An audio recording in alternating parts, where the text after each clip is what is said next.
Is recycling plastic a sham? If it is, deception will usually come back and bite you in the end.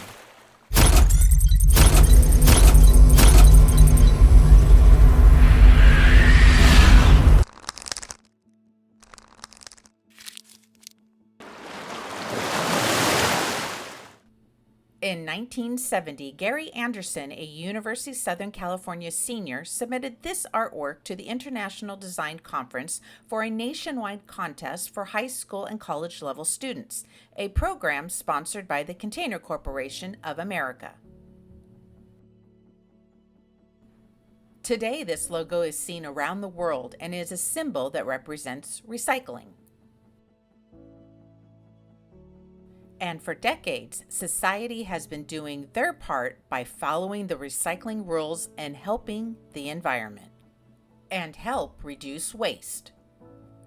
But what is the real story behind the plastic industry, and how did the global plastic obsession begin? It all began in the 1930s during World War II, when lightweight materials were needed for products like body armor, liners for helmets, and plexiglass for airplane windows, and nylon for parachutes and rope,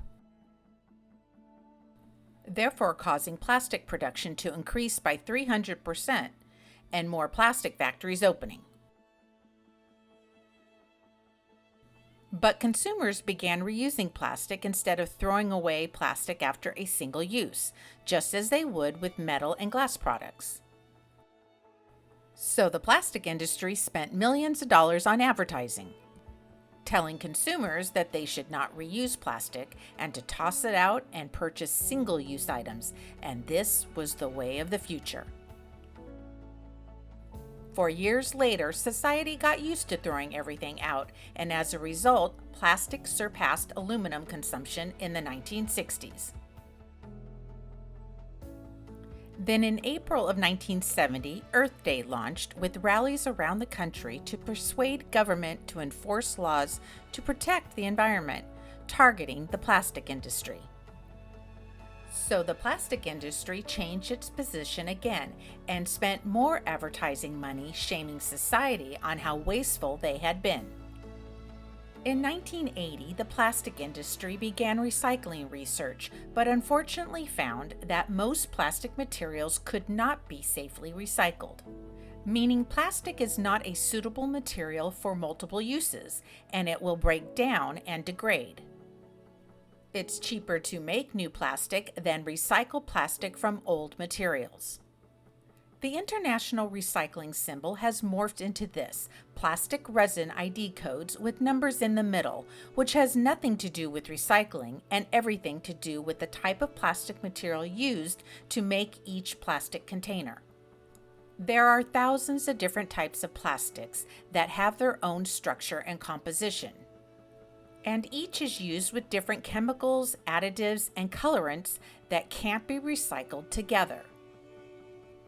For example, trash bags and cutlery can't be recycled together because plastic products can include toxic additives and absorb chemicals like pesticide containers. In truth, only 20 to 30% of all plastic is recyclable. The other 5 resin codes may or may not be recycled, and it's not 100%. Therefore, 70 to 80% of plastic is thrown out like garbage and is placed in landfills or incinerated.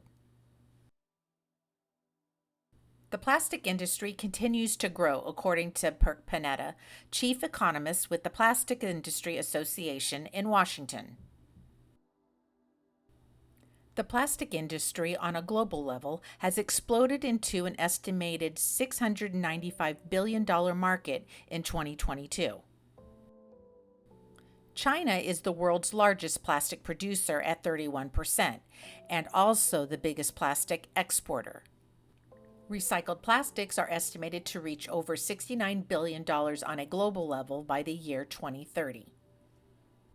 However, Carrie Eppelheimer with Honeywell Sustainable Technology Solutions says, by combining mechanical recycling with new advanced recycling, we have the ability to recycle 90% of all the plastics in the world.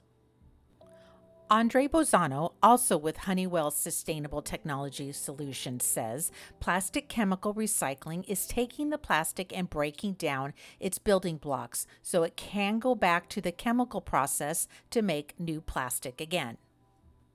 Bozano also says this process differs from mechanical recycling, where plastic is melted down and reshaped. Instead, chemical recycling changes the molecule structure of plastic so it can become a new plastic molecule. Eppelheimer believes this new advanced recycling concept will reduce the CO2 footprint and give the ability to use plastic infinitely.